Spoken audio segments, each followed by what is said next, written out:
Bonjour, je m'appelle Michel Prévost, je suis le président de la Société d'histoire de l'Outaouais. Je m'intéresse au patrimoine de la région depuis plus de 40 ans. Je suis un nouveau retraité des archives de l'Université d'Ottawa et derrière moi, on a la sculpture de Joe Monferrand et une mise en scène qui a été faite par l'artiste Jean-Yves Vigneault.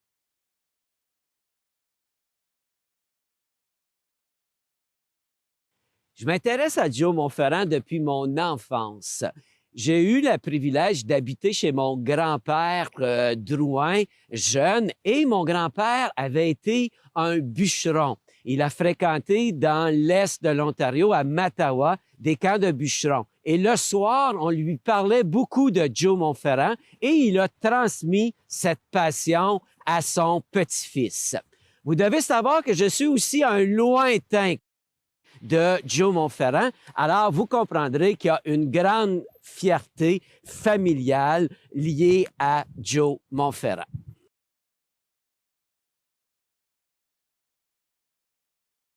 Qui est Joe Monferrand?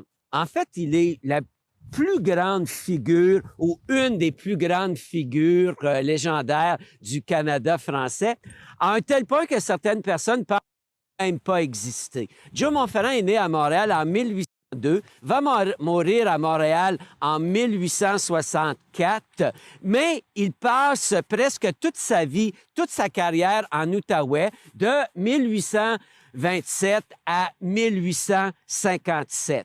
Il est tour à tour bûcheron, défricheur, mais surtout contremaître de chantier et maître de cage. En fait, il est très, très lié à l'industrie forestière qui se développe au 19e siècle. On peut dire que l'Outaouais, c'est l'Éden du bois pour l'Angleterre. C'est vraiment ici qu'il se fait connaître parce qu'il devient le grand défenseur des Canadiens français en Outaouais.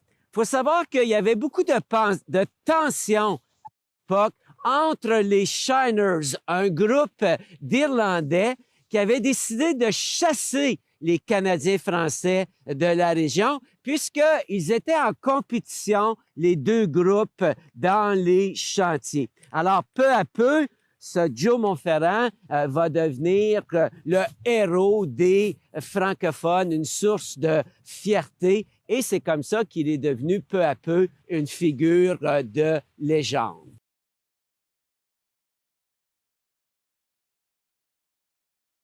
On attribue beaucoup d'exploits à Joe Monferrand, mais le plus grand, c'est la bataille de 1829 sur le pont Union, qui est le pont des Chaudières. À l'époque, c'est le seul lien entre Wright Town, Gatineau aujourd'hui, et Bytown, Ottawa aujourd'hui.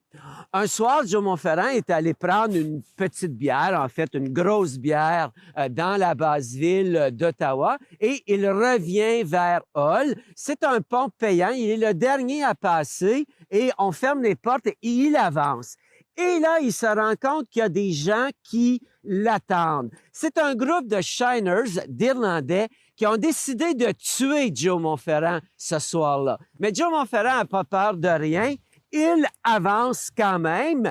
Et là, il ne réalise pas, mais on parle d'à peu près 150 Shiners. Alors, comment il a pu battre 150 Shiners? Bien, il s'est avancé, il a pris le premier fier à bras irlandais par les jambes et il en a fait une massue. Alors, il avançait, il assommait, il en jetait dans la rivière des Outaouais. En fait, il n'y a pas eu à battre 150 Shiners parce que ceux qui étaient en arrière, quand ils ont vu ça, ils se sont sauvés.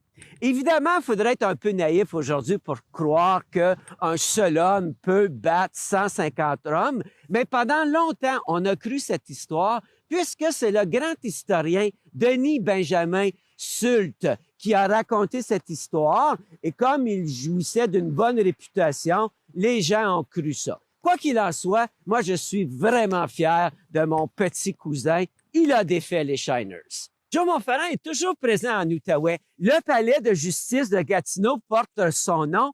En 1978, les juges ont été offusqués. Ils ont dit, comment est-ce que le gouvernement du Québec ose nommer notre palais de justice en mémoire d'un pilier de taverne? Moi, j'aime beaucoup plus dire que Joe Montferrand était le roi de nos forêts.